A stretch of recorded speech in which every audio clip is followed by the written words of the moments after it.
Just overall comments coming into this season after winning the championship last year. Just talk a little bit about what you had to do maybe to focus the team, refocus the team, I guess, after winning the title.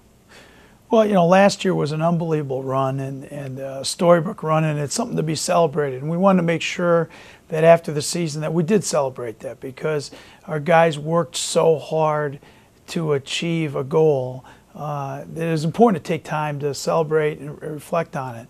But then I think the most important thing that we need to do this year was, okay, why did we get to that point? Why were we able to win a championship?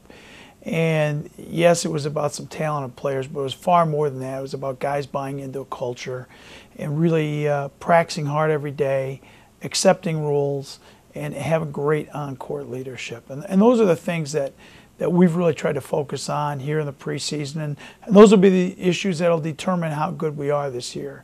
We have plenty of good players, but we know that our league opponents have plenty of good players. So it's all about doing the little things. Last year's team won 6 league games in the last minute. And you do that with teams that understand the flow of the game, understand their teammates, and do the little things and have great leadership. And that's what we're trying to create in this year's squad. 2 of those games that you won in the last minute actually came down to a really big shot from Mike Muscala. He did it against Holy Cross and Richmond. Really big player for you all around last year. Just talk about his impact on the team coming into this season. Well, Mike had a phenomenal year, and what I liked about it is that he impacted the game every time he was on the floor, regardless of scoring. And clearly he hit the game-winning shot at Richmond and against Holy Cross and had some monster performances. But there were also times, especially in the second half of league play, where teams really keyed on him and bothered him physically, double-teamed, and he was content to make the play that made the teammates better. Passing out of double teams, drawing double teams, creating opportunities for other guys, and did a really good job of rebounding and playing defense as well. So Mike is really focused on becoming a great player, but he's even more focused on being a great teammate. And Mike's not the only guy coming back for you. You're fortunate enough that you also have a Defensive Player of the Year and Brian Cohen coming back.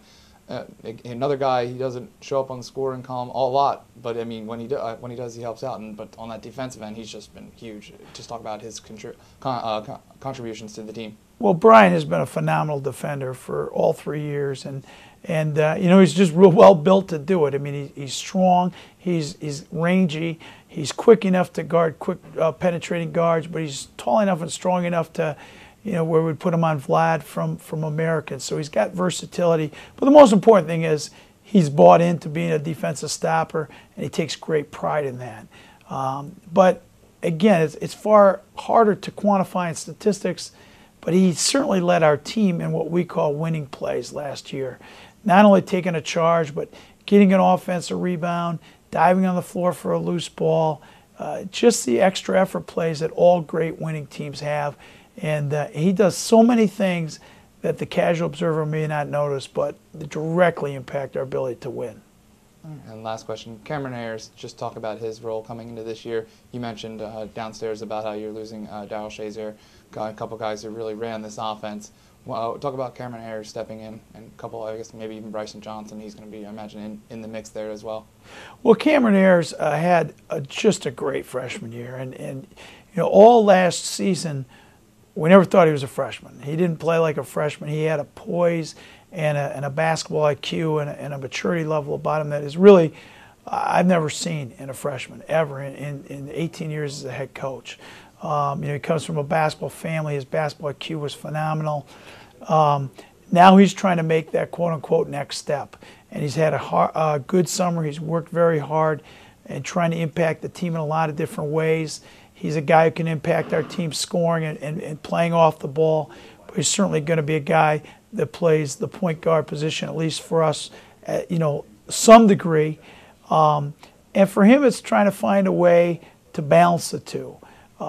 We don't want him excessively thinking too much as a point guard. We want him to just be able to use his instincts and attack and score and play very similarly to how he did last year. He's just going to have more of a primary ball handling responsibility.